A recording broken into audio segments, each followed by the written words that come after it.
பத்துமலை முருகா, உன்னை காண காண கண்கள் போதாது. நடையாய் நடந்து வந்தாலும் ஆனந்தம் ஆனந்தமே. உமதருள் எனக்கு இருக்க வேறு ஒன்றும் தேவையில்லையே.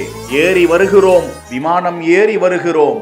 உலகத் தமிழர்களால் ஓங்கிக் கொண்டாடப்படும் பத்துமலை முருகனை நோக்கி படையெடுக்கும் 10 கோடி மக்கள்.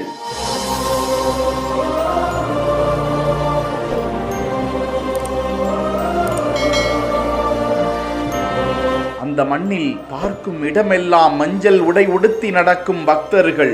அந்த மழையில் நனைந்தால்தான் உனக்கு திருப்தியோ? நனைக்க ஓடி வருகிறோம். மனம் நிறைய எங்களுக்கு ஆசி வழங்கிடு முருகா. உலகம் முழுவதும் தைப்பூச திருவிழாவை முன்னிட்டு பக்தர்கள் முருக கோவிலை நோக்கி படையெடுத்து வரும் நிலையில் மலேசியாவில் இருக்கக்கூடிய பத்துமலை முருகன் கோவிலுக்கு லட்சக்கணக்கான தமிழர்கள் ஊர்வலமாக சென்று முருகன் அருள் பெற ஓடோடி கொண்டிருக்கும் காட்சி அற்புதம்.